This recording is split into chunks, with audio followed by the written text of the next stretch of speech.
Os povos celtíberos da história antiga. Cultura e identidade. A cultura, ela significa, para Bauman, tanto inventar quanto preservar, descontinuidade e prosseguimento, novidade e tradição.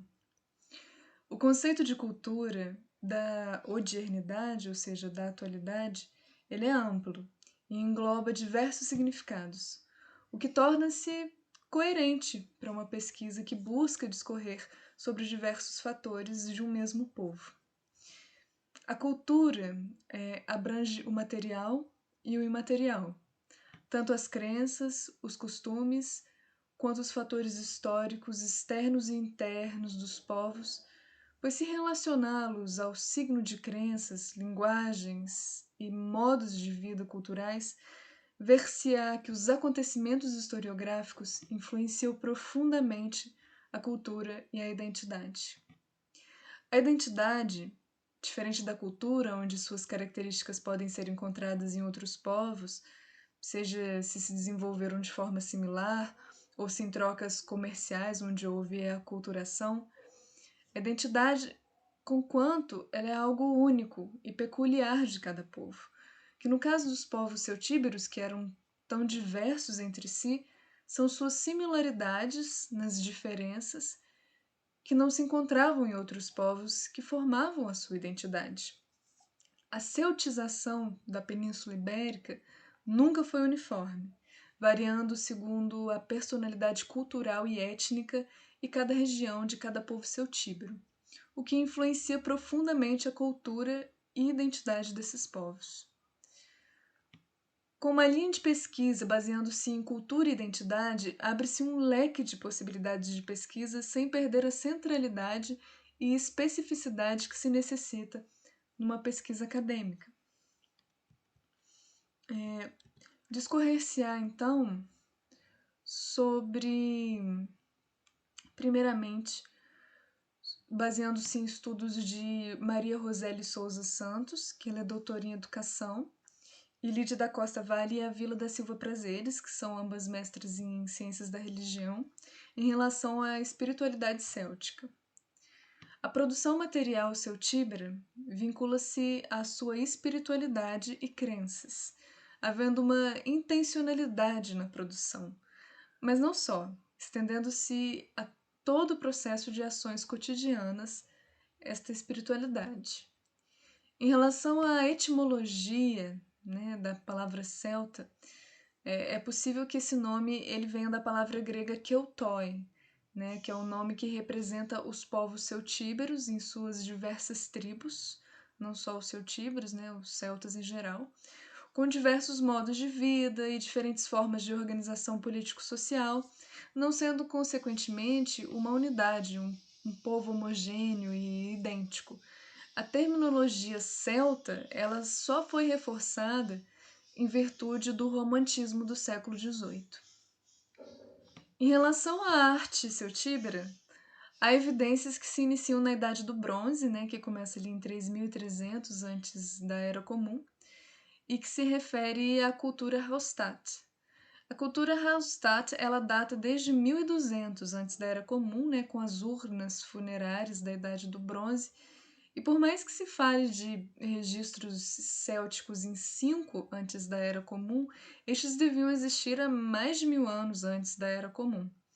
Então, em relação à arte céltica, há evidências que se iniciam na Idade do Bronze que se refere à cultura Hallstatt, com figuras geométricas e círculos concêntricos, que seriam um círculo dentro de outro círculo dentro de outro círculo, que os povos celtíberos podem ter absorvido esta cultura, onde há estudiosos, essa cultura Hallstatt, onde há estudiosos que a denominam de cultura pré-céltica. Com o tempo, os utensílios celtíberos eles tornaram-se complexos e bem detalhadamente trabalhados em metal, chegando a haver a presença de vidro, que denota uma possível conexão com os fenícios, que será melhor explicitado quando for se discorrer sobre os celtíberos na visão de Barry Cunliffe, que é arqueólogo britânico. A preocupação com as formas na arte celtíbera é nítida, com muitos padrões circulares e espiralados, representados, por exemplo, em pinturas corporais bélicas, né, de guerra. A intensa utilização de círculos conecta-se com a visão cosmológica dos povos celtíberos, com a ideia de infinitude da alma e ciclicidade da vida, onde as vidas se encontram e sempre retornam ao seu início, entrelaçando-se as linhas temporais. Com isso, os ciclos da natureza eram sacros. É possivelmente a partir da observação do caráter circular da natureza que influencia a própria visão humana. Em relação à infinitude, Júlio César ele fala sobre os celtas que tais acreditavam que as almas não perecem, mas passam depois da morte de uns para outros corpos, desprezando o medo da morte. Que o César falando dos celtas, né? Que eles, para ele, eles não tinham medo da morte por conta dessa crença. Bom, é notável a importância do belicismo para os povos celtíberos, percebida não só nas artes, mas nos ritos funerários, com espadas, lanças et similia, né, similares. Morrer em batalha era honroso, né? O culto aos ancestrais era forte característica da espiritualidade. E essa ancestralidade relacionava-se com o símbolo da água, que para os celtas era o portal para o outro mundo, dos mortos, a esperar a próxima encarnação. Então, o historiador grego Posidônio, ele faz referência sobre lagoas, pântanos e charcos que eram considerados sagrados. Então, vale ressaltar o pensamento de Wood sobre o culto da água. Eu vou ler aqui.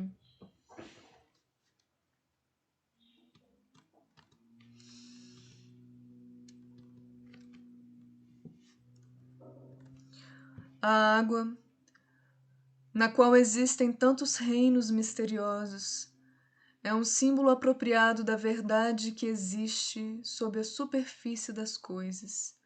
Um tipo de véu translúcido, às vezes transparente, às vezes opaco, entre este mundo e os mundos do pós-morte. Por meio do poder mágico da água, podemos entrar em contato com a sabedoria do outro mundo. Bom, a questão da culturalidade celtíbera, a questão de culturalidade celtíbera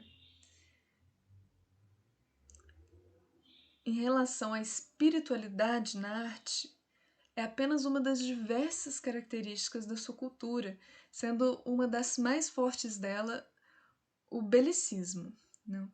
É notável a sensação de acuamento perante a enorme possibilidade de invasão dos muitos povos expansionistas a atacar celtas. Né? Então, com isso, é possível que esta ânsia bélica possa ser justificada como fator protetivo e também expansionista, né?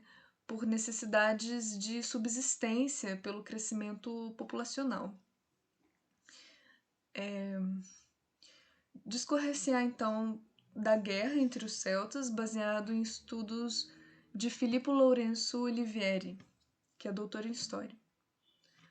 A cultura romana e grega ressaltava profundamente a importância que os povos celtas davam às guerras, onde os povos celtas chegaram a causar insegurança na política romana. Júlio César, que foi imperador romano de 49 a 44 antes da Era Comum, ele escreveu muito sobre as impressões dos povos considerados celtas, escritas estas estereotipadas e muitas vezes pejorativas.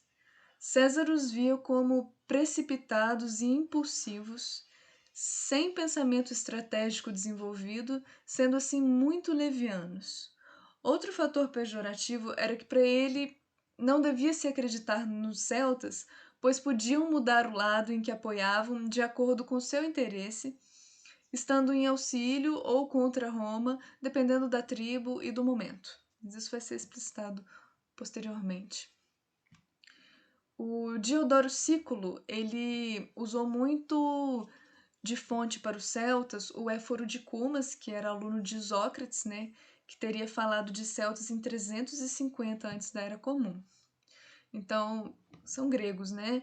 O Diodoro Sículo ele foi um historiador grego do século I antes da Era Comum, e ele cita os celtas, onde tais, ele fala, quando estão bêbados, eles caem em um estado de estupor e loucura. Então, toda esta pejoração é intensa, pelo fato de que a maior parte dos registros que se tem dos povos celtas dá-se por gregos e romanos, visto que a escrita, quando usada pelos celtas, era de caráter mais burocrático, como o arquivo oficial tabularium de conteúdo sacro jurídico em Contrebia Belaica, em Zaragoza. Este bronze de Contrebia I, que no século I antes da Era Comum, é um dos textos celtíberos mais conhecidos deles, né, na antiguidade, sendo o Contrebia II escrito em latim. Os celtas eles possuíam fortes ligações comerciais do Báltico até o norte da África. Então foi com essas ligações que os celtas foram descobertos pelos gregos, de acordo com John Haywood, né, que ele é autoridade em povos celtíberos. O Júlio César ele fala a respeito dos celtas e de que sua cultura escrita não se desenvolvia possivelmente por dois fatores. Aí ele fala, por não querer que seu saber passe a vulgo, né, ou seja, aos outros, nem que aqueles que aprendem, confiando nas letras, se dediquem menos a memorizar. Ou seja, era uma das razões que a escrita deles não se desenvolvia. A forma como os povos celtas combatiam diferia das legiões romanas, era diferente. As espadas elas eram mais curtas, né, que era para combates mais próximos ao corpo, o que pode ter prejudicado os celtas, de acordo com Rankin, que relata da perda da manobralidade dessas armas. Né? Houve um alongamento das espadas, então, em 3 antes da Era Comum, chegando a aproximadamente 90 centímetros. O Diodoro ele relata um tipo de combate interessante. Ele fala, né, onde um guerreiro, um nobre, descia do carro de combate e desafiava o oponente. Né? Um no meio de todos desafiava um único outro no meio de vários, né? Que era denominado o combate singular. Conquanto os carros de combate eles deram lugar posteriormente à cavalaria, que coincidiu com a época do aumento das espadas. O uso da cavalaria culminou com o aumento do costume dos cortes das cabeças dos inimigos pelos celtas nos séculos II antes da Era Comum e I antes da Era Comum, sendo a simbologia da cabeça sagrada para os celtas. Um fator outro de importância para a cultura celtíbera é entender os estudos sobre suas possíveis origens, que é um dos campos de estudos dos povos celtíberos mais controversos e cheios de hipóteses.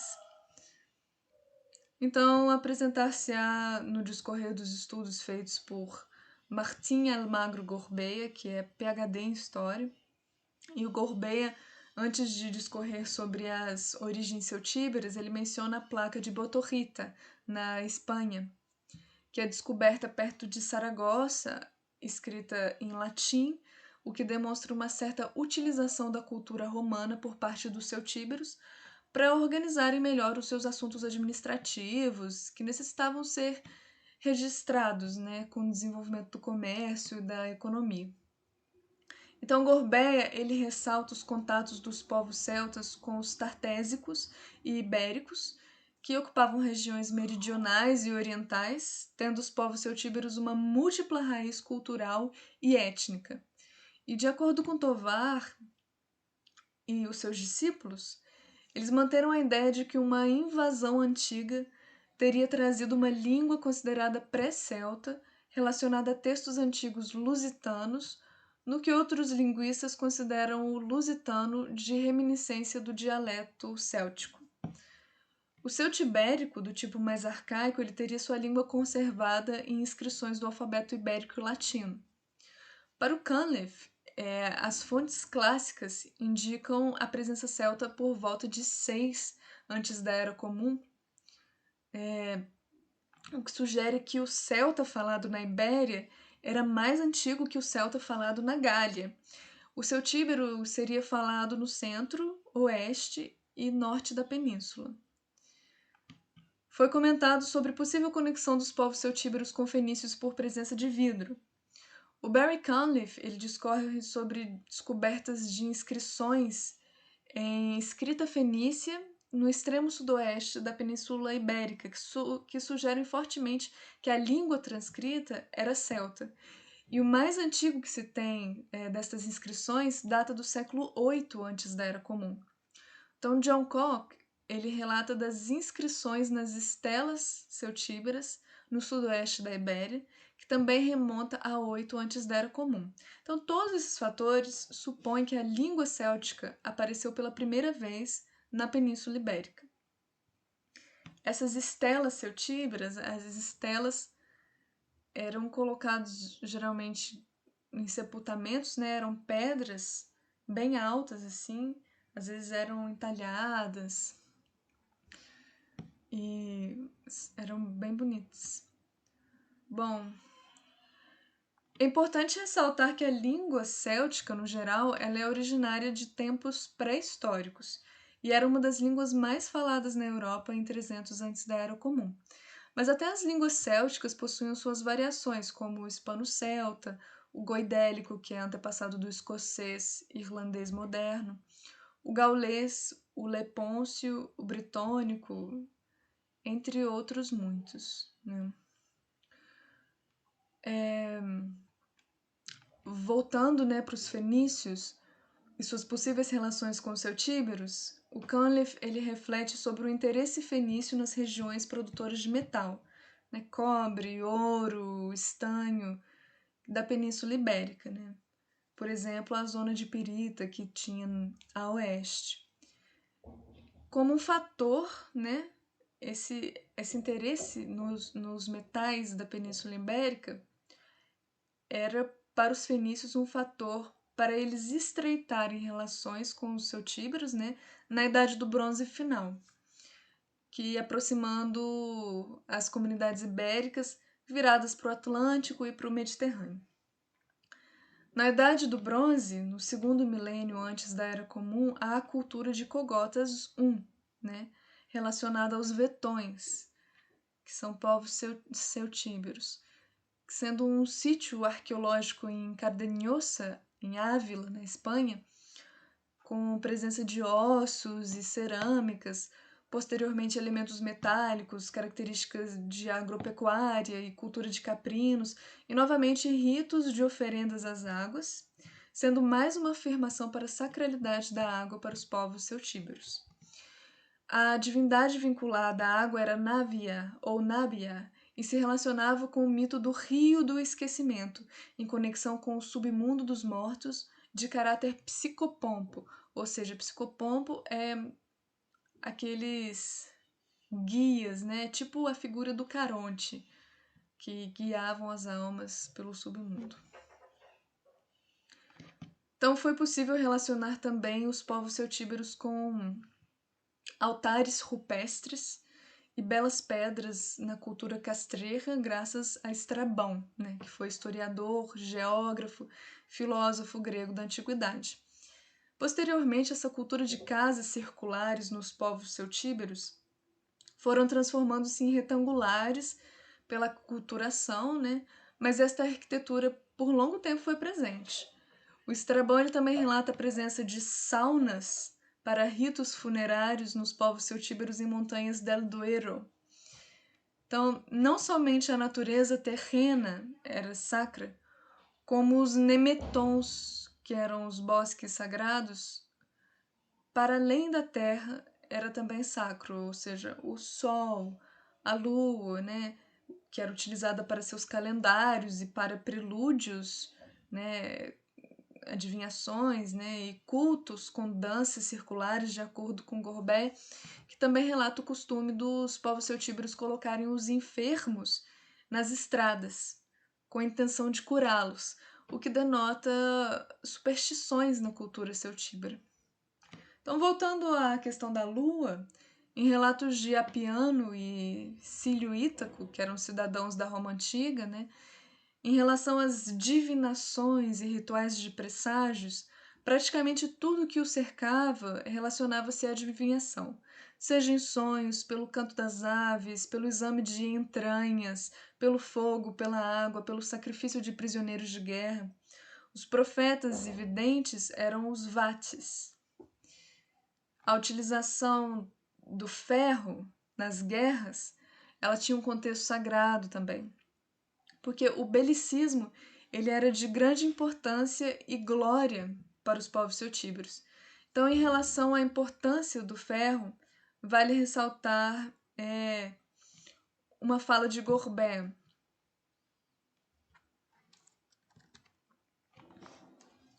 que ele fala em espanhol, vou traduzir. Em determinadas circunstâncias existia proibição do uso do ferro, cuja aparição se considerava produto do raio e doação de Deus, do Deus da tormenta, o que recorda outros tabus sobre o uso desse metal, sempre em contextos sagrados, tanto no mundo latino como no céltico, que só se explicam por costumes ancestrais procedentes da Idade do Bronze. Então, sobre a importância da guerra para os povos celtas, discorrer-se-á, portanto, sobre a ritualização da guerra nos povos celtas. Em relação a esta esfera de estudo, vale retomar o pesquisador Filippo Lourenço Olivieri, que ele faz uma crítica dos estereótipos, mas também apontamentos válidos de Apiano sobre a cultura bélica dos celtas em uma comitiva observada. Apiano foi muito importante, ele era romano, né? Ele foi um historiador muito importante da Roma Antiga. E os celtas eles tomavam a guerra numa esfera então praticamente religiosa. O Apiano ele faz menção muito interessante do papel dos druidas e dos bardos. Os bardos eram poetas líricos, músicos com instrumentos que eram semelhantes à lira. Então, os druidas e os bardos como embaixadores e mediadores das comitivas de guerra, né? O Diodoro Sículo ele faz menção também a esses e ele cessa por um momento com a intensidade do estereótipo de selvageria bélica. Então, eu vou ler aqui a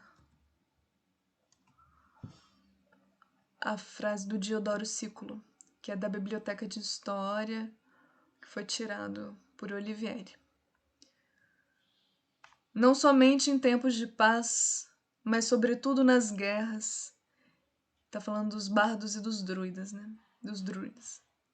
Eles se deixam convencer pelos cantos dos poetas, os bardos, que são obedecidos não apenas pelos amigos, mas também pelos inimigos. Muitas vezes as batalhas prestes a ocorrer, quando dois exércitos se aproximam um do outro, as espadas desembainhadas, as lanças apontadas, os poetas se colocam entre eles e os detêm como quem detém qualquer besta selvagem. Assim, mesmo entre os bárbaros, os mais selvagens, a paixão recua diante da sabedoria e Ares respeita as musas. Então, o primeiro grande nome a escrever sobre os celtas, sob o serviço da elite romana, foi o grego Políbio, que muito tinha como fonte, por exemplo, Timeu de Tauromênio, que era historiador grego. Então depois tem-se Posidônio de Rhodes, que serviu de fonte para Estrabão, e todos estes foram muito importantes para separar druidas, bardos, vates e outros, e davam muita importância aos druidas, especialmente por parte de Posidônio. Então, para Estrabão, que muito utilizou Posidônio, os druidas eles tinham senso de justiça e de mediação de conflitos. Então, Estrabão ele fala... Vou pegar aqui. Eles, os druidas, são considerados como os mais justos dos homens, e por esta razão são confiados a eles os julgamentos dos conflitos privados e públicos, de tal forma que eles arbitravam as guerras e separavam aqueles que estavam a ponto de se colocar em ordem de batalha. Eles também eram solicitados para as questões envolvendo assassinatos.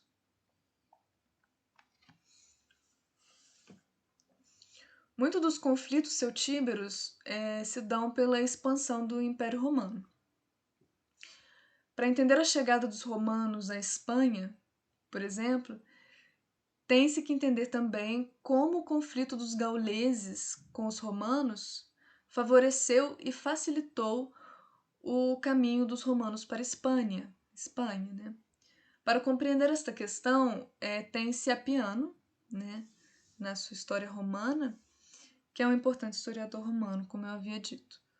Então, em meados do século II, antes da Era Comum, a tribo celto, isso já não é da Península Ibérica, né, é da Gália. Então, em meados do século II, antes da Era Comum, a tribo celto-lígure dos Salúvios ameaçavam o comércio de Massália, que é Marselha hoje em dia, que é na França, né? Então, há registros de que inicialmente os celtas eles auxiliaram colonizadores gregos a fundar Marselha, de acordo com John Haywood.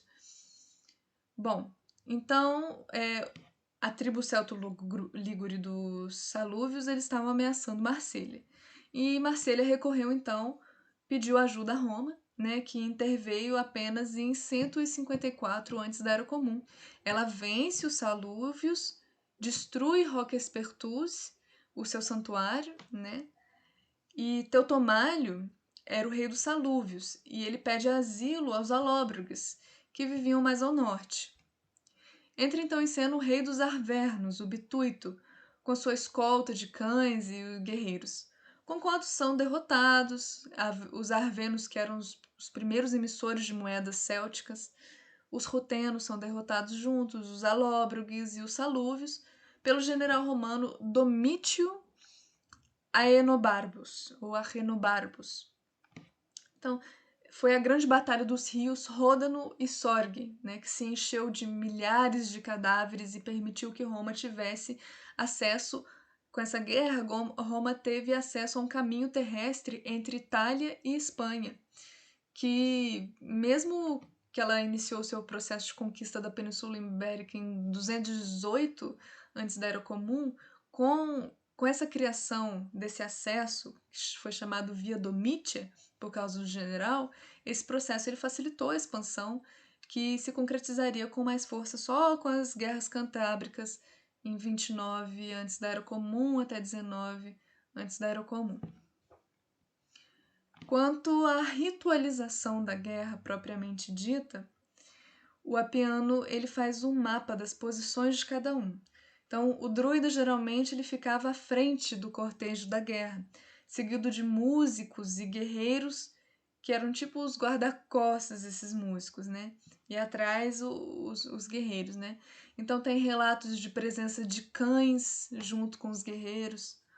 O historiador Jean-Louis Bruneau, ele também relata estes ritos, em especial em relação aos chefes, né? Eu vou ler aqui um pedaço do que o Bruno fala. Os chefes se afrontavam de um campo a outro.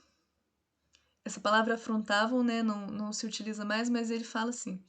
Os chefes se afrontavam de um campo a outro, fazendo exposição de sua própria história guerreira, assim como de seus ancestrais. É provável que nessa primeira competição oratória, os bardos que tinham um papel de compor as genealogias heróicas intervinham eles próprios. Como todas as sociedades guerreiras, essas preliminares oratórias tinham um papel fundamental. Elas permitiam situar cada guerreiro em seu justo lugar. Ou seja, antes da guerra começar, tinha essas oratórias, essas provocações orais de um para o outro. O Tácito, que é historiador romano, ele fazia menção de mulheres e maldições druidas em cima das legiões romanas. Nos seus anais, ele fala assim. Tem que chegar mais perto que eu sou míope. Entre eles corriam as mulheres, semelhantes às fúrias, os cabelos desgrenhados e portando tochas. Em torno delas os druidas, as mãos estendidas para o céu, lançando terríveis imprecações, amedrontando os nossos com tal visão. Então, a teatralidade dos povos celtas era respeitada por esses, né, quando havia uma guerra entre povos celtas distintos. Então buscava-se exaltar os guerreiros e demonstrar coragem, e para alcançar esse fator, muitos guerreiros combatiam nus, sem roupa alguma, só com escudo, assim, geralmente, né, suas armas, às vezes com torque aqui no pescoço. Então, muitos guerreiros, para demonstrar coragem, eles combatiam nus, como, por exemplo, os Gaisatai, acho que é Gaisatai, que provavelmente eles eram lanceiros. Então era comum comentar sobre o nudismo celta entre gregos e romanos, mas isso não era praticado por todos os guerreiros e provavelmente tinha um propósito ritual. De acordo com Júlio César, os druidas prometiam vida eterna, e essa era uma das razões para o destemor dos celtas, né, em relação à morte nas batalhas.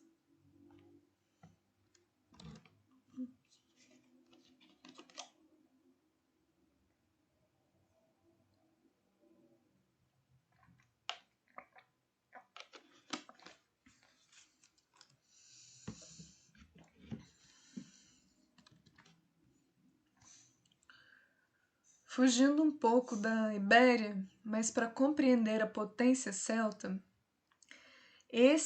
os celtas, eles assediavam fronteiras macedônias de Alexandre o Grande, capturaram Delfos em 278 a.C., saquearam Roma em 390 a.C., e por conta disso, segundo o historiador italiano o Arnaldo Dante Momigliano, isto serviu para que as cidades atacadas pelos celtas se organizassem melhor, e isso ajudou que essas cidades que foram atacadas pelos celtas se tornassem fortes impérios que, consequentemente, prejudicaram os povos celtíberos posteriormente.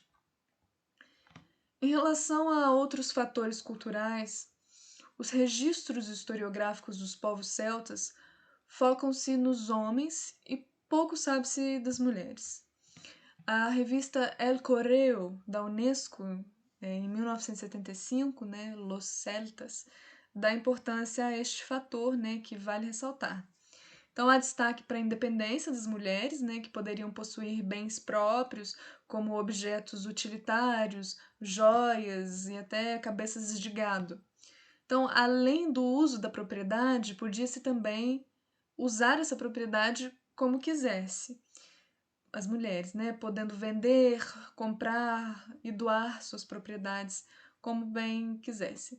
Então mantinha-se as propriedades até no matrimônio, e caso houvesse dissolução do matrimônio, ainda assim ela mantinha suas propriedades. E se a mulher ela tivesse mais propriedades que o seu marido, geralmente ela que geria as finanças familiares e a casa, sem necessidade de consentimento do marido. Então, o casamento celta ele era uma instituição flexível, sendo que a mulher geralmente podia escolher o seu marido de forma livre, exceto em casos de promessas familiares de casamento ou por conveniência político-econômica. O pagamento que o noivo fazia para a família da noiva era mais um ato de compensação, né, sendo que a mulher ainda seria membro de sua própria família. Então a mulher ela tinha, portanto, uma autoridade moral inegável, sendo notável importantes divindades femininas nos panteões celtas, com a presença das matres, as figuras maternas sacras, presentes em, por exemplo, sítios arqueológicos da Espanha, como Tiermes, em Soria, e Castro de Ulaca, em Ávila, né? Você tem deuses guerreiros também. Nas lendas celtas, né, a mulher ela é a iniciadora, que dá um segundo nascimento às realidades do além-terra, fornecendo ao homem o calor que fortalece o seu destino. Então, mas essa questão ela pode ter perturbado também os homens celtas, que em contrapartida não deixaram de tentar dominar as mulheres, sendo povos paternalistas, né? Então, em relação à paleopatologia e os papéis de gênero, havia muitos riscos de morte no parto e elas tinham sorte se atingissem os 30 anos. Então, as tarefas domésticas exigiam esforços físicos tão pesados e repetitivos, como moer trigo, que a maioria das mulheres que chegavam aos 30, né, sofriam de osteoartrite da espinha. Já quanto à sexualidade dos celtas, especialmente a homossexualidade, a bissexualidade, há fatores que fazem crer que não se havia grandes problemas quanto a isso, principalmente em mitologias pós-história antiga, com diversos casos nos mitos, mas não é o caso da abordagem desse vídeo que foca na história antiga. Conquanto há referências mais antigas, na política de Aristóteles, onde relata que os celtas eles aprovavam abertamente relações entre homens, porém não se sabe se entre mulheres ocorria o mesmo. O Barry Conliffe ele discorre que os homens eles prestavam pouca atenção às mulheres e preferiam a companhia masculina. Então, retornando a Gorbea, para ele é muito difícil e complexo falar dos povos celtíberos numa visão geral em um espaço reduzido, já que com a chegada de Roma, a Espanha ela oferecia uma das maiores diversidades étnicas de toda a Europa. E ele relata sobre a importância dos ritos iniciáticos para os povos celtíberos, especialmente, neste caso, entrar nas fraternidades guerreiras. Então, como eram esses ritos iniciáticos para entrar nessas fraternidades guerreiras? Eram providas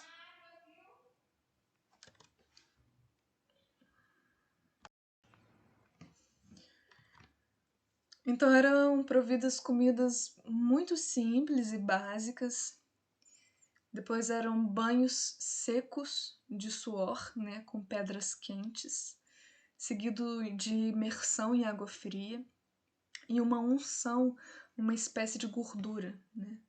Há também o uso de narcóticos, que estava associado com a passagem para o além, onde após o uso dessas substâncias, a intenção era de que o guerreiro renascesse como um guerreiro mais invulnerável e mais furioso.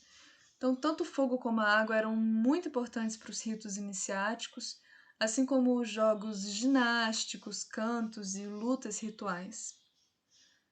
Bom, a posição dos chefes e o que esse representava para os celtíberos é uma outra questão pesquisada e discutida por Martin Gorben. Ao chefe se devia obediência absoluta, né, num pacto de fidelidade até a morte.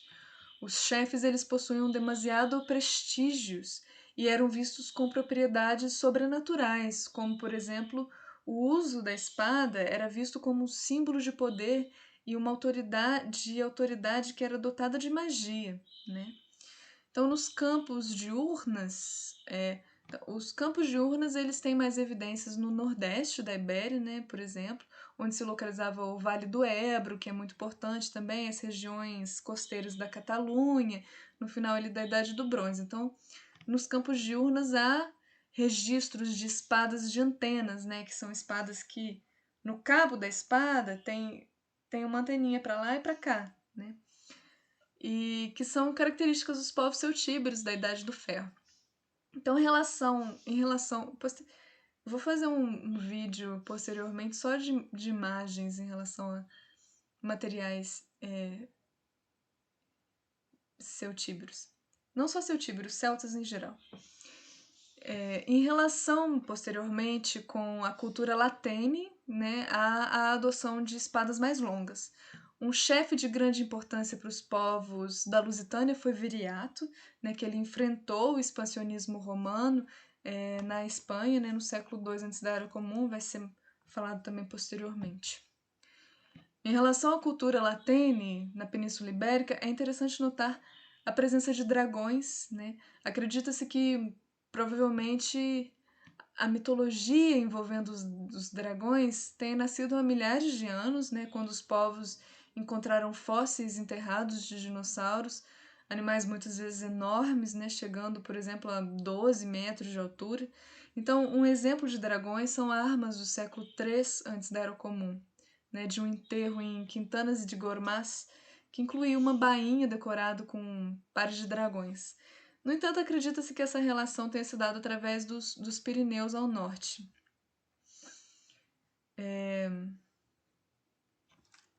Bom,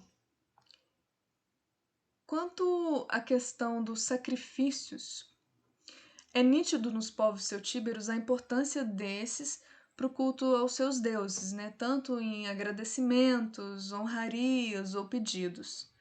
Estrabão, ele narra que os celtíberos faziam hecatombes e sacrificavam cabras, prisioneiros de guerra, né, humanos, e até mesmo cavalos, que eram muito sagrados e sacrificados geralmente para deuses guerreiros. Então, os prisioneiros de guerra, eles podiam ser sacrificados também para fins divinatórios ou para firmar paz. Neste caso, os druidas eram os legítimos ministros dos sacrifícios, como chamava Diodoro Sículo.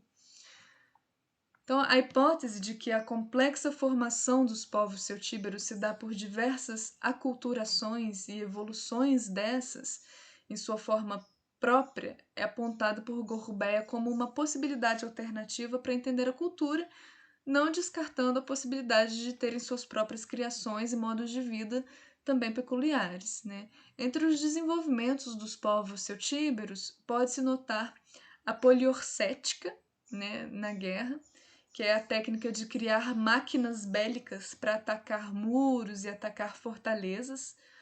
E no século IV, antes da Era Comum, há a assimilação do moinho, da kernstone, né, que é uma pedra.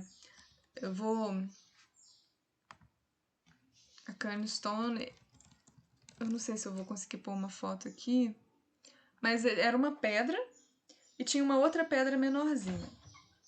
E essa pedra, ela você ia fazendo assim e ia meio que produzindo farinha, por exemplo. E também além da kernstone, a roda de oleiro, né? Que a roda de oleiro foi uma contribuição grega e é para fazer, por exemplo, para produção de peças, né? Ela rodava e você, igual o pessoal pega argila ali, vai moldando um vaso com barro e vai fazendo, né? Bom, a aculturação ela se deu no século II antes da Era Comum, principalmente dos romanos, né? Que é reflexo do seu predomínio político em relação às características urbanas, estelas funerárias e leis escritas em bronze. Então, em questão burocrática e administrativa, a aculturação romana pelos celtíberos foi imensa. Está em espanhol aqui, essa parte que fala da aculturação por Gorbea, eu vou tentar traduzir. Os mais poderosos dariam lugar a estirpes aristocráticas guerreiras, eugeneis, dirigidas por chefes ou príncipes, que iriam estendendo seu poder, dominando todo o território com seus clientes. Essa oligarquia de príncipes ou aristocratas formariam os senatos, né, o Senado, ao surgir estruturas e instituições estáveis com uma administração complexa, com senatos, magistratos e praetores eleitos, como o Magister Equitum, dada a importância crescente da cavalaria, surgindo censos, né, para pagamento de impostos e alistamentos para a guerra, dada a obrigação geral de participação da guerra por cima dos interesses gentílicos nas novas cidades-estados, assim como assembleias guerreiras embasadas em organizações semelhantes às Comitia Curiata de Roma, ou alcório céltico, né? Esse processo das armas, eles desaparecem como elemento de prestígio, substituídos por joias e outros símbolos de poder, como o uso de torques, joias e vasilhas suntuárias, mais de uso privado, às vezes, né, no que evidencia como as elites aristocratas substituíam seu status guerreiro por outro que evidencia uma sociedade cada vez mais complexa e urbana. É mais ou menos isso a tradução, mas é nítido a semelhança com a burocracia e a administração romana.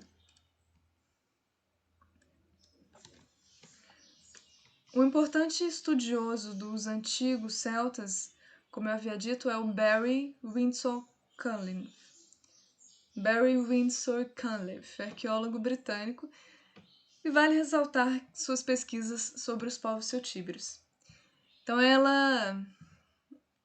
essa pesquisa, né, dele, ele relata que a primeira referência que se tem dos povos celtas data do século VI a.C., com Hecateu de Mileto, que era um importante geógrafo grego. Então, em relação aos gregos e seu trato com os povos celtas, estes até os empregaram, os gregos empregaram os celtas como tropas mercenárias, né, na guerra entre Esparta e Tebas em 367 a.C., conquanto esse fator não significa que tinham relações pacíficas, né?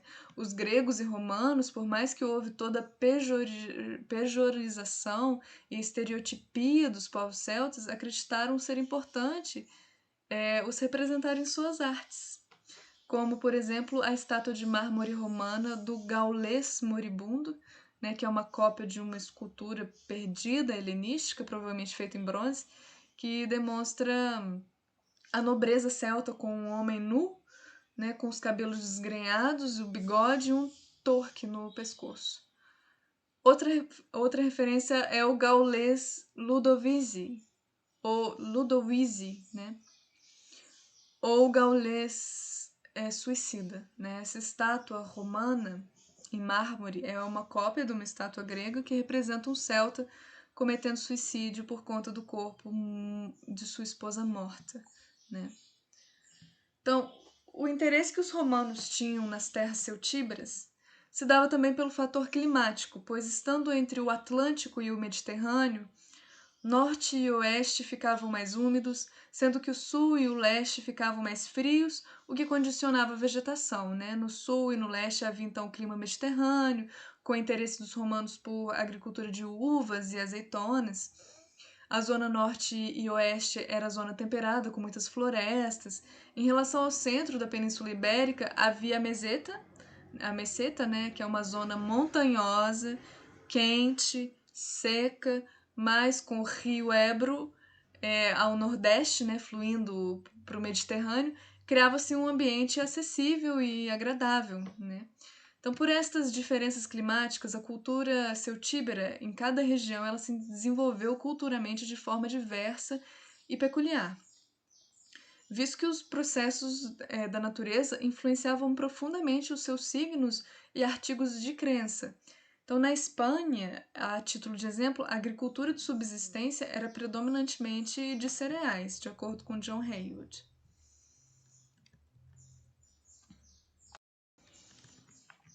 O desenvolvimento dessas áreas naturais possibilitou o aumento da população celtíbera e surgem elites com presença arqueológica de diversas sepulturas luxuosas, com espadas, escudos e lanças, o que representava a presença de uma elite que era guerreira. Né? Então é possível que as grandes migrações dos povos celtas está atrelada ao aumento da população e da falta de recursos, de acordo com John Haywood. Então, um fator outro que Cunliffe ele ressalta é sobre a antiguidade das relações dos povos existentes na Península Ibérica.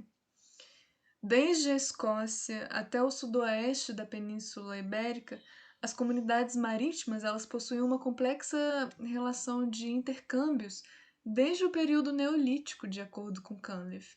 Então, posteriormente, a título de exemplo, no leste costeiro da Ibéria, os povos celtíberos do Golfo do Lion houve até mesmo relações comerciais com os gregos, onde a grande quantidade de cerâmica grega na península é evidência, né? Conquanto celtíberos continuavam a tentar desenvolver suas culturas de forma distinta e isolada. O John Haywood ele é um grande historiador britânico, sendo considerado uma autoridade em povos celtas, né? Consequentemente, é importantíssimo não deixá-lo de fora, né? Ao discorrer sobre esses povos. Então, as considerações que vão ser apresentadas agora é sobre a sua obra Os Celtas, da Idade do Bronze aos nossos dias, de 2004. Dessa edição, né? Então, desde o início obscuro da Idade do Bronze, os celtas que dominaram o continente europeu na Idade do Ferro viram-se obrigados, através dos seus vizinhos, os germanos, os dácios, os romanos, a uma retirada forçada. Então, sobreviveram aos romanos e aos dácios e desempenharam um papel importante na vida cultural da Europa medieval, por exemplo, né? Mas aqui é a história antiga, mas é só a título de exemplo. O interesse pela língua e cultura celta fez com que não esvanecessem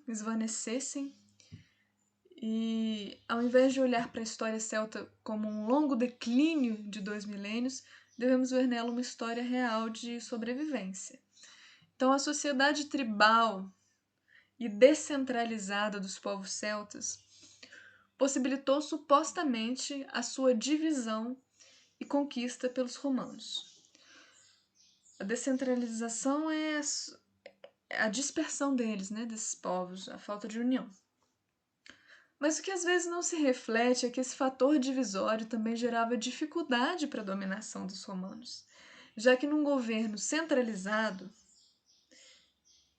unido, se eliminasse a força militar e ocupasse o lugar do centralizador do poder, toma-se o controle da região. Em relação às sociedades descentralizadas, teria que se tomar uma por uma, o que não se faz de uma vez só em uma só batalha. Então, a descentralização foi um fator paradoxal. Em certo modo, foi positiva, e no outro fator negativo, pelo fato de que a dificuldade de união dos povos celtas para a derrota dos romanos não ocorreu. Então, com a integração do mundo celta, com a economia do Mediterrâneo, estimulou-se o processo de centralização dos celtas, o que deixou eles possivelmente mais vulneráveis à conquista pelos romanos. Tem uma falsa concepção de evanescência dos celtas, que resistem até os dias atuais. É fato conquanto que os celtas modernos eles seriam irreconhecíveis a seus antepassados, mas como os povos são influenciados pelo meio em que vivem, é compreensível que esta mudança ocorra com o passar dos tempos. Da cultura céltica antiga, pouco sobreviveu. O nome celta caiu em desuso por centenas de anos e só foi revivido no século XVIII. O único traço seguro de continuidade céltica se dá na língua, né, o que é de substancial importância para a sua identidade atual. Então, em relação à Idade do Bronze, John Haywood fala que é importante reforçar o porquê a presença do bronze era tão importante para os celtíberos. O cobre e o ouro eles eram muito macios para fabricar ferramentas úteis, sendo geralmente usados para ornamentos pessoais. Então, a substituição das ferramentas de pedra vem então pelo bronze, com pequenas adições de arsênico e estanho no cobre. O bronze ele tornou-se então um presente precioso aos deuses, com enorme quantidade de armas, ferramentas e outros artefatos oferecidos a deuses em fossas e pântanos como forma de agradecimento.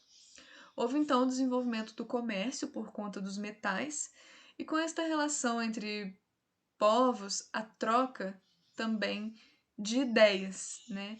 Uniformizando parte da cultura.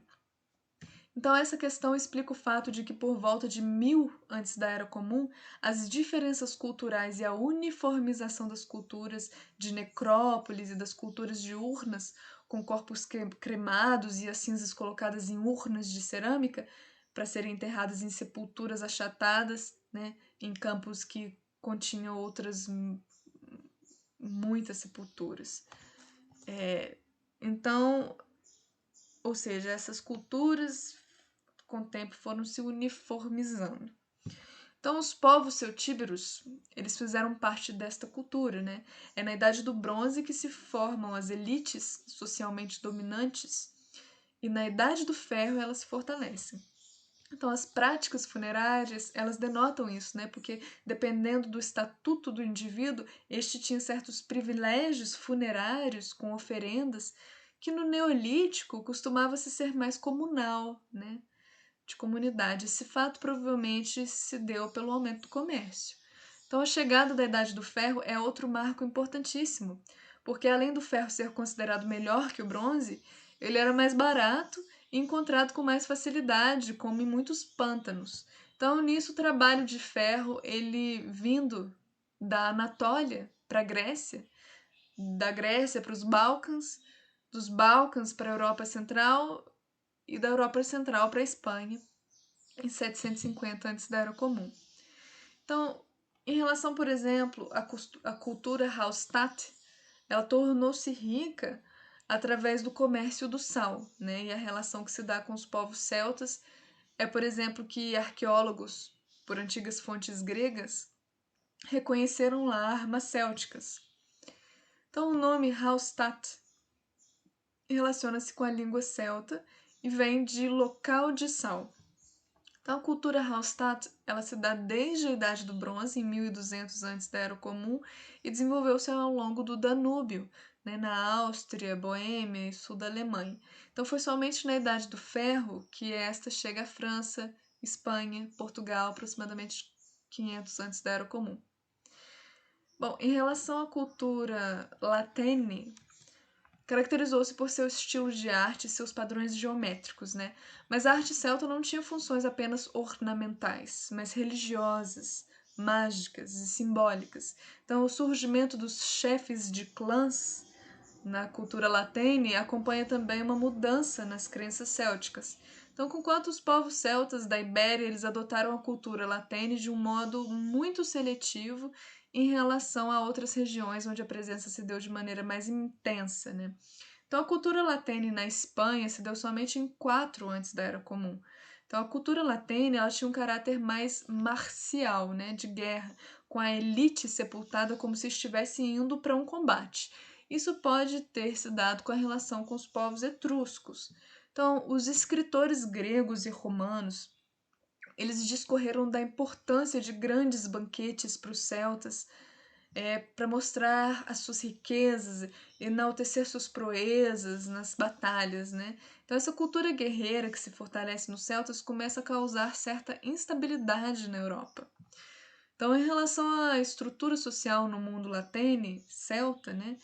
Esses mantinham e comerciavam escravos, os celtas, mas não na escala das civilizações mediterrâneas. Então, as mulheres gozavam de maior importância que nas civilizações mediterrâneas, conquanto sendo que há casos até onde governavam, como na Grã-Bretanha, mas em poucos casos, né? No entanto, a civilização celta era predominantemente patriarcal. Então, para finalizar sobre os estudos de Heywood, é essencial falar que, em sua concepção, a Espanha ela foi a mais dura conquista para a República Romana. Então foram mais de 200 anos de amargas batalhas. Roma ela havia se transformado numa superpotência do Mediterrâneo depois da derrota de Cartago, né? Então, em relação aos celtíberos, essa guerra entre Cartago e Roma, é interessante ressaltar uma fala de Heywood, que eu vou ler aqui.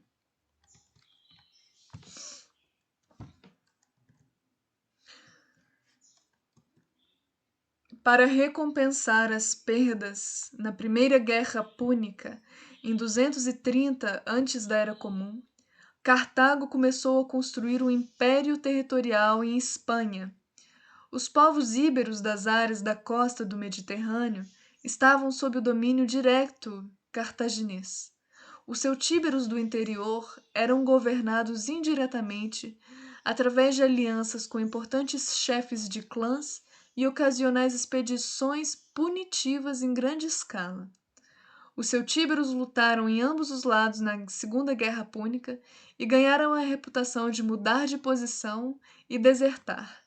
Isto apenas confirmou os preconceitos dos romanos sobre a inconstância dos celtas em geral, mas os celtíberos enfrentaram realmente um dilema. Sentiam-se numa armadilha entre as duas grandes potências guerreiras. A neutralidade era impossível, mas nenhum lado tinha algo de positivo para oferecer em retorno do seu apoio. Daí sua indecisão.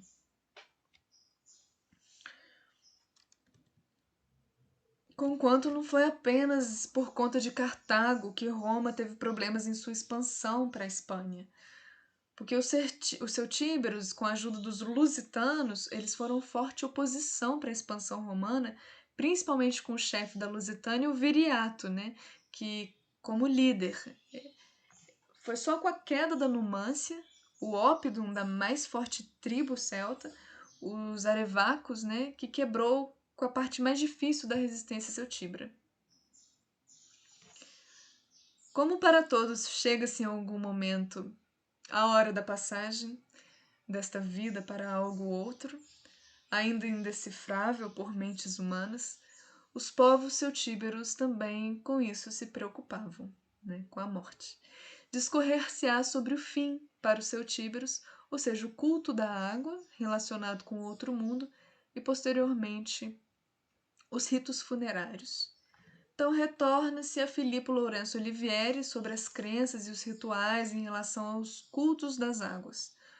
Os meios aquáticos eram para os povos celtas o principal meio de acesso ao mundo além deste. Então, para os celtas, lagos e poços tinham poderes mágicos e virtudes curativas, conquanto a água também tinha relação com a figura da mulher. Então, há uma imensa quantidade de corpos e objetos encontrados em meios aquáticos em regiões habitadas por celtas, que leva-se a crer que um forte ritual era estabelecido nestes locais. Para Mircea Eliade, ele fala que tudo que nasce e volta à água, sempre num ato de regeneração. A água tem um forte contexto purificador e regenerativo para esses povos, né? A água, então, ela tem relação não apenas com o fim, mas também num contexto céltico com a origem. O fim como retorno à origem. A água é conservadora da vida, como útero materno que contém um meio aquático. Então, a grande maioria de nomes célticos de rios é feminina e relacionam também com nomes de deusas celtas.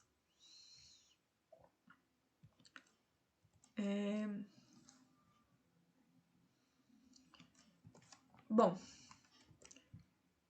para Barry Cunliffe, os achados marítimos celtíberos não são resultados de naufrágios, mas são votos de ofertas. Então, encontrou-se um depósito no porto de Huelva, no sudoeste da Península Ibérica, com muitos metais. Então, para Cunliffe, um esforço tão grande para extrair esses metais, trabalhá-los e ainda dedicá-los à oferenda, quando encontrados em quantidades muito exorbitantes nas águas, ele reflete que possivelmente era um sinal de que a sociedade, naquele determinado período, estava passando por algum tipo de crise e tentavam responder seus deuses de acordo. Posidônio, ele conta de tesouros encontrados na Espanha, chegando a 15.000 talentos, só ouro e prata pura, em santuários e lagos sagrados, né? A fonte é de Estrabão. Então essa questão, essa questão das oferendas, né? Elas eram respeitadas até por povos não celtas, então, geralmente por receio dos rituais, no sentido de que não costumava se profanar nem tocar nas oferendas dos povos celtas. César, ele discorre sobre montes de oferendas celtas onde ninguém ousava tocar. Então, uma outra questão são os sepultamentos, né, e os ritos funerários dos povos celtíberos. Os estudos de Silvana Trombetta, que é doutora em arqueologia, serão a base para o que se discorrerá. Em suas pesquisas, ela relata que era comum exposições de cadáveres para serem devorados por aves necrófagas. Então, os povos celtas, eles acreditavam que as almas mortas em batalhas e comidas por abutres ou corvos iriam direto para o paraíso, né, de acordo com Cunliffe. Então, esse costume ele foi documentado em cerâmicas de Numância, de acordo com Norbeia.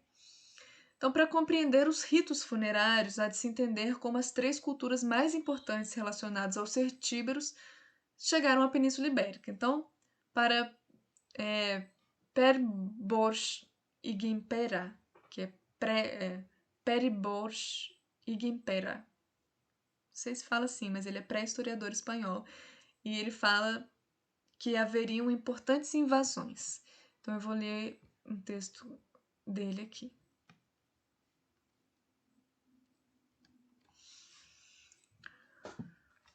A primeira teria ocorrido por volta de 900 antes da Era Comum, a primeira invasão, né? Que são os povos provenientes do sul da Germânia, e seria testada pela presença de objetos da cultura Urnfield, né, a cultura de urnas, na parte norte da península. A segunda teria acontecido entre os anos de 650 e 570 antes da Era Comum, povos que teriam vindo do Baixo Reno, e seria comprovada pela existência de objetos da cultura Hallstatt no Planalto da Meseta. Então, os belgas da província da Gália seriam os últimos grupos celtas a chegar na Espanha, por volta de 570 a.C. da Era Comum, e teriam trazido elementos da cultura latene para o norte da Meseta e o vale do rio Ebro. Então, ele fala dos povos da Germânia, que trouxeram a cultura das urnas, povos do Baixo Reno, que trouxeram a cultura Hallstatt, povos belgas da Gália, que trouxeram a cultura latene. Bom, a cultura Urnfield, né, dos campos de urna, recebeu este nome pelo fato de que após a cremação dos cadáveres, eram depositados as cinzas em urnas funerárias, né, e enterradas em cemitérios planos. É muito identificada com os proto-celtas e seus trabalhos em bronze com lâminas finas, usadas para moldar vasos, escudos e armaduras. Havia o que era chamado de mounds, que eram elevações artificiais no solo, onde havia o sepultamento, né? Então, a cultura Hallstatt, ela vem posteriormente com ritos e padrões de sepultamentos que evidenciam a ascensão de uma elite guerreira. E a cultura latene, ela revela ainda mais que a Hallstatt, mais riqueza, né, em objetos luxuosos funerários, com fíbulas, com cavalos estilizados, né, fusos, ferramentas, caldeirões de bronze, armas bélicas, etc., né? Então, os fusos, eles eram aqueles negócios que prendiam e colocava na roupa, né?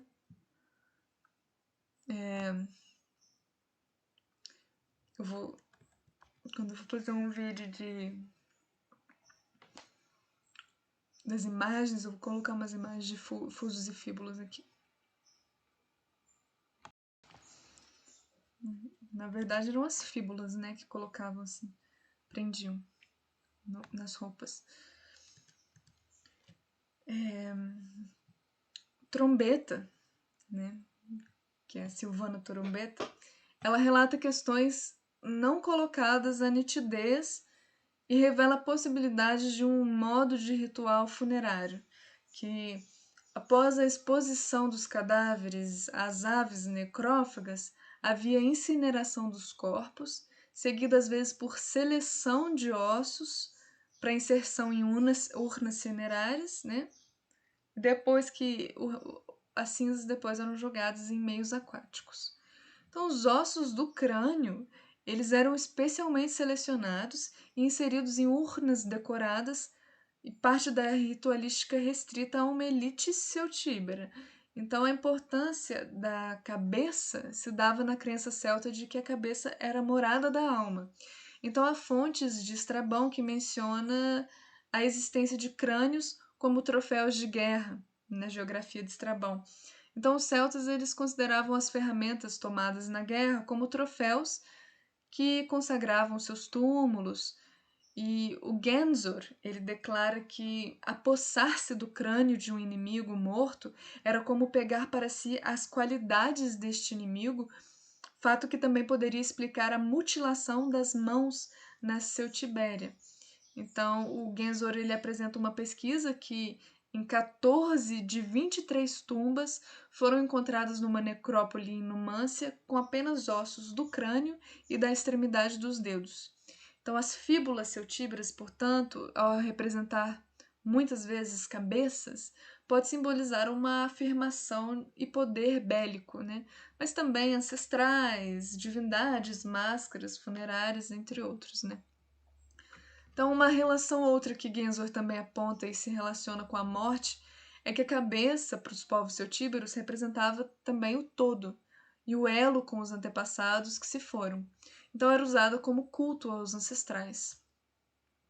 Em Caratiermes, em Soria, na Espanha, em 6 antes da Era Comum até 1 depois da Era Comum, há o registro de 644 tumbas, onde foram feitos estudos osteológicos, né, dos ossos, que evidenciaram uma equidade de homens e mulheres sepultados. Mas os cálculos variam de região para região, né? Havia tumbas com indivíduos adultos sendo enterrados com crianças, não sabendo se representavam um propósito afetivo, ritualístico, ambos ou outro fator. Então, quanto à presença de armas em sepulturas femininas, Lório, em 97, a trombeta fala dele, que ele fala que a presença, vou ler aqui, de armas em sepulturas femininas, que esta não deve ser confundida, né? Não deve ser vista como um indício do pertencimento de algumas mulheres ao estamento militar, mas que isso deve ser interpretado como uma prova da posição privilegiada que a morta possui em vida, por seu matrimônio ou por pertencer a um grupo familiar destacado.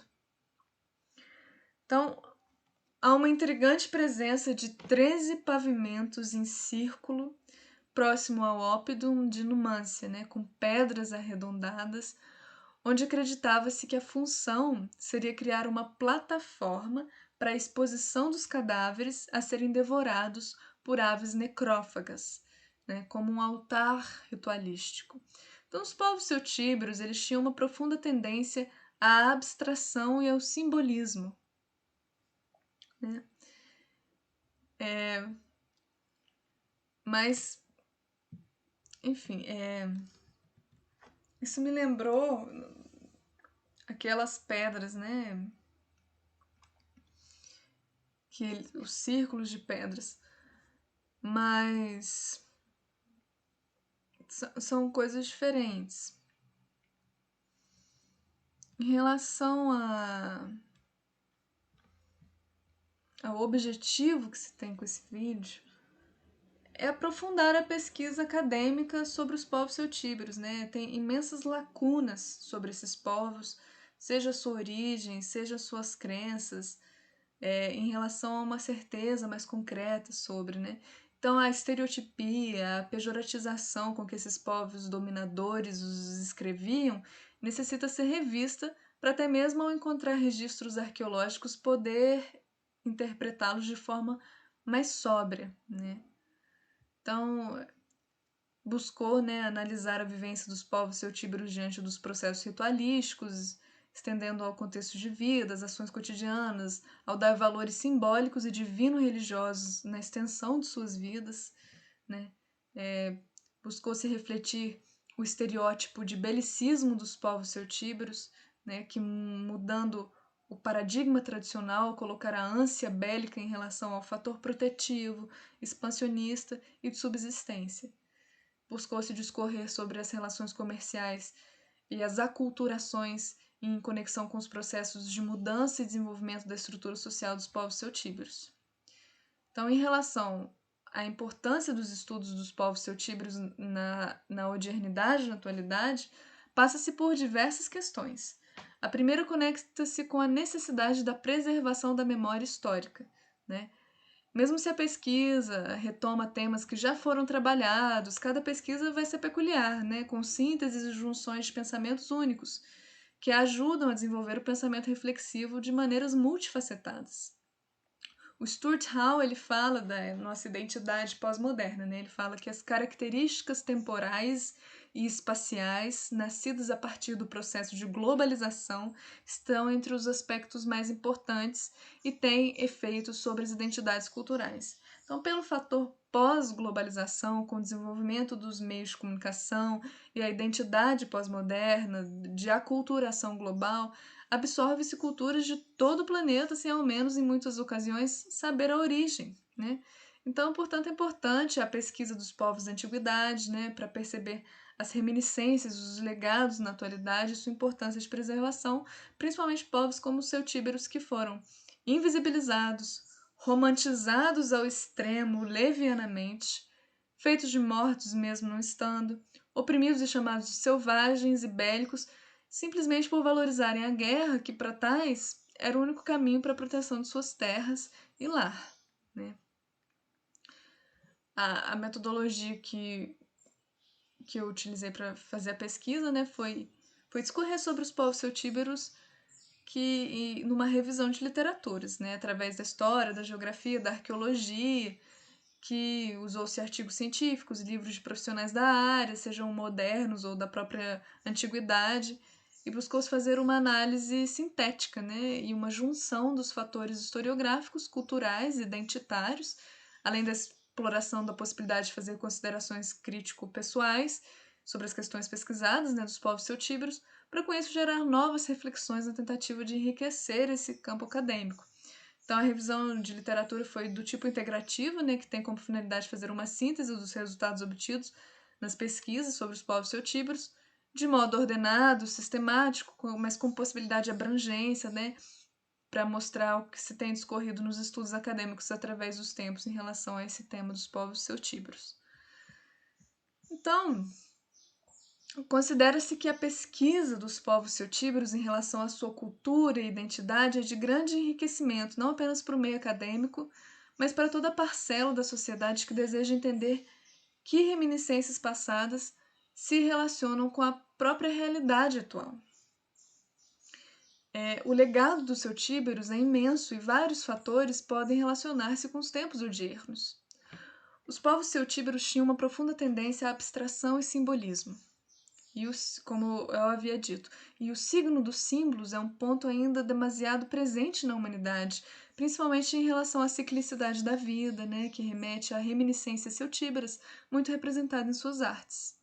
Então, o viver em antítese de inimizade e hospitalidade com outros povos era uma realidade celtíbera, né, onde uma mesma civilização poderia ser positiva para intercâmbios comerciais e uma perigosa ameaça invasora ao mesmo tempo, né? Então, essa insegurança e interdependência com o desenvolvimento econômico marca nos dias atuais com as relações interpaíses, né? E pode auxiliar numa melhor visão político-social. A coragem dos celtíberos a lutar contra sua dissolução contrasta com a beleza da teatralidade poética em muitas batalhas, né? Onde em guerras prestes a ocorrer, bardos e druidas se entrepunham entre oponentes como mediadores e juízes de paz através da oratória, onde, como eu falei, né, a paixão recua diante da sabedoria e Ares respeita as musas, né? Conquanto, se a pacificação fosse improvável, a capacidade da oratória de amedrontar os oponentes com os contos heróicos e canções tenebrosas era outra saída. Então, para finalizar, o fator bélico explicitado em relação aos indivíduos sociais dos dias atuais relaciona-se com a tentativa atual, com algumas exceções, de cessar as guerras físicas para guerras, além das econômicas, de ideias, né? Onde é através da oratória que se combate, seja para alienar a população, né? Seja para educar. Então, os Celtíberos, eles bem conheciam o poder da oratória sobre suas vidas, e essa reminiscência também se relaciona com a sociedade de hoje.